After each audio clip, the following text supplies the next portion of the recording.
Mark 10:14. When Jesus saw this, he was indignant. This is one of my favorite scriptures when it comes to kids ministry. He was indignant. He said to them, "Let the little children come to me, and do not hinder them. For the kingdom of God belongs to such as these." The kingdom of God, Jesus is literally saying, I love this sense in Mark.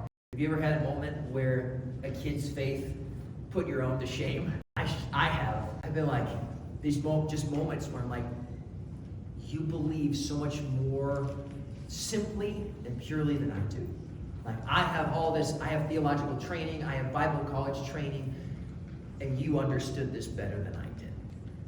We don't look down on kids. That's why I think you guys are here, is you guys get that a kid, even though they don't understand at the same cognitive level that we do, that when it comes to faith, God is no respecter of persons. God doesn't look at an adult and say, you're the only. There are churches that teach kids can't be saved. I could not disagree with that more. I would go toe-to-toe with anybody on that. I have 5-year-olds that I've baptized. A good friend of mine from Minnesota, he told me the story of his conversion when he was 2 years old. He literally remembers when he was 2, the moment that his Sunday school teacher made it clear that Jesus came, died on the cross, and rose again so that he could be saved. And he took that little I don't know if anybody remember Sunday school quarterlies? He took that little handout, and as a 2-year-old took it home, and he said he remembers getting under a blanket for it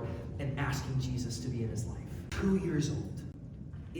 They're not too young. That's why the vision statement here, Grace House Kids exists to lay a foundation of faith that kids can build their lives on. And the reason I go with that visual, the foundation of faith, is because usually you don't see it, right? A good foundation is way low underground and you don't see it. But it supports everything that you build. And a lot of times with the foundation, I say it this way, when you get into middle school, when you get into high school, when you get into college, a lot of times the building that people have built of their lives gets shaken. It gets tested. It gets tested by winds. It gets tested by ground shake. It gets tested by everything. And sometimes the building falls down. But almost never does the foundation come apart. There's so many stories of people who spent their childhood knowing Jesus. And then in middle school, high school, college, early adulthood, even up to the end of their life, walked away. And yet, when it counted, they came back to the foundation of the faith in Jesus Christ that they had when they were kids.